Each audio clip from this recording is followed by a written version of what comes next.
Hunt. I'm delighted now to be joined by Mel Stride, Secretary of State for Work and Pensions. Very good morning to you.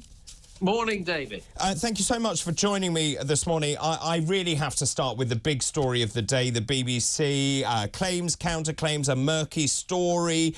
Tim Davie obviously got a scheduled media appearance coming up. I just wonder what your thought is from the government's perspective. This is a national institution, it's publicly funded, and it just seems to me that it is a total and utter mess, and the BBC does not have control over the narrative, and there are a lot of questions that need to be answered.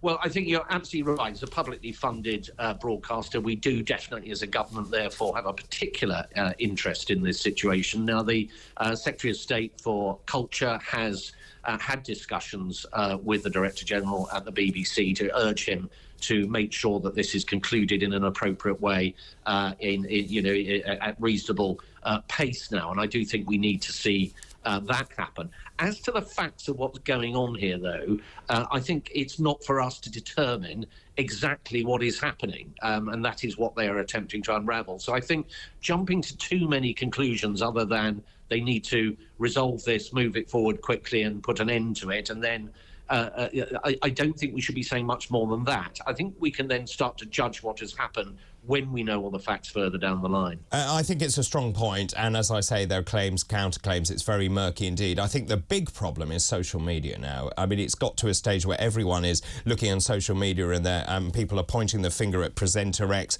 and it just feels like the Wild West.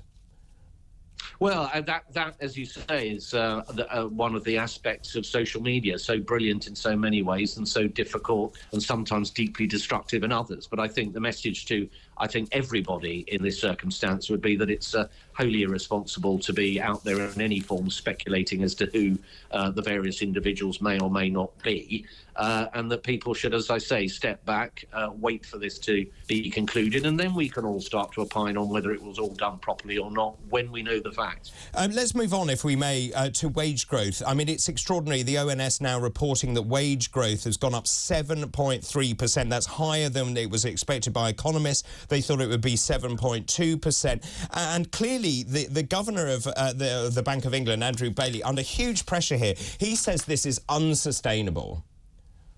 Well, look, where everybody is aligned on this, the Governor of the Bank of England, the Chancellor, myself, the Prime Minister, is on the importance of getting inflation down. We've got to halve it by the end of this year. That is our mission. Now, we're going to do that through, firstly, supporting the Independent Bank of England with its monetary policy, and interest rates is the main tool there. Secondly, though, making sure we have a fiscal policy that accommodates that. So that means, for example, getting control of public sector pay and so on, so we don't stoke inflation through that. And then thirdly, the kind of things that I'm doing in my department to increase the size of the labour market. And the figures this morning show that there are now 360,000 more people in work who were previously economically inactive at the peak during the pandemic. So that's a huge step forward. So these are very tough times, but we remain utterly determined to get inflation down, because it basically impoverishes all of us, and particularly, of course, hurts those who are the poorest and the most vulnerable. I mean, as you say, you want to get inflation down, but is using interest rates the right way to do it? It seems that all the government is doing is inflicting pain. This is cost-push inflation. We have the highest tax burden in 70 years. This is not a Conservative government. Don't you need to cut tax? Well, there are 2 points you've raised there. One is interest rates. Now, I think there's a component of inflation, which you're right, is cost push, which is imported inflationary pressures through imported energy, and interest rates can't necessarily control those prices. But the domestic component of inflation, wage prices, people's expectations of future inflation that feed into wage demands, is something that monetary policy can have an effect upon, albeit with a lag. That's the way that monetary policy works. As to your point about tax, I think, look, we are, as Conservatives, absolutely determined to bring taxes down. We are a low-tax party. That's one of the core things that we stand for, and the Prime Minister does too. However, we have to be fiscally responsible. So we have to get ourselves into a position where we have the headroom to fund those tax cuts. Now, that's exactly what Maggie Thatcher did in the 1980s when Nigel Lawson cut taxes. She'd gone on top of inflation first when she was elected in 1979. Similarly, high rates of inflation raging then, and then came in with the tax cuts. So we've got to get the sequencing right and be fiscally responsible. So what would you say to people who are really struggling with their mortgages? They're tipped now to go to a 15-year high this week. There's been a lot of talk about the government, Jeremy Hunt, talking to mortgage providers, saying they're going to change the terms of the mortgage. These are unsustainable. People's mortgages have doubled. People cannot afford to pay their mortgages. Those houses may well be repossessed. I've heard so much talk about extending the length of the mortgage or indeed making them all interest only. I've heard absolutely no detail from any mortgage provider.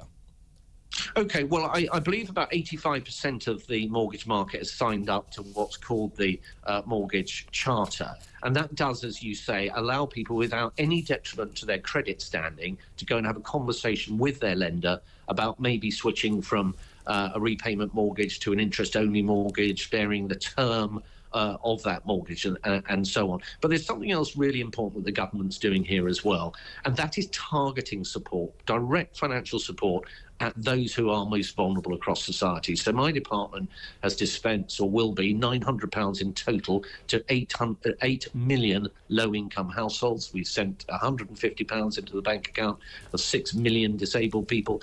And in the winter, in December, we will be paying pensioners £300 on top of their winter fuel payment. We've also capped through the energy price guarantee the cost of energy bills, halving them through our windfall tax on energy companies. We put the national minimum living wage up by 10.7%, so above inflation. That started in April. So wherever we can, for those who are going to be feeling it the most, we're doing what we can to support them. What would you say, finally, to Middle England, the Maggie Thatcher supporters, I suppose they are, the people who struggle to buy their own house?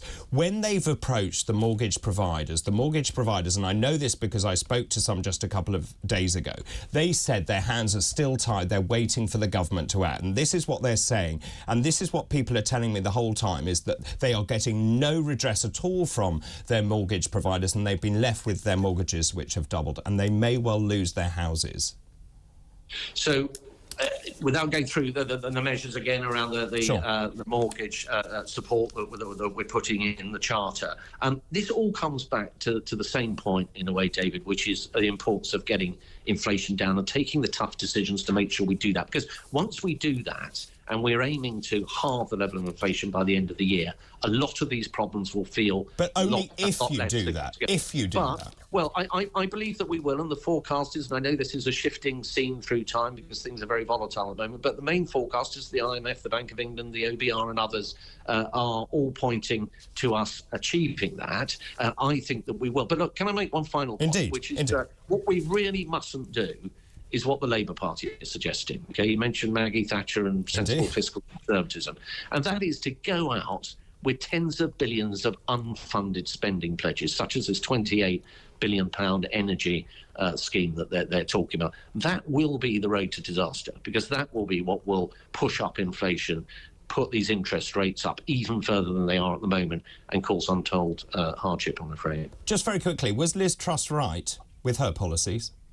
No, and I said that as the chair of the Treasury Select Committee at the time. I'm substantially on the record as saying that tens of billions of unfunded tax cuts in a highly inflationary environment with a very tight labour market, not underscored by the Office for Budget Responsibility.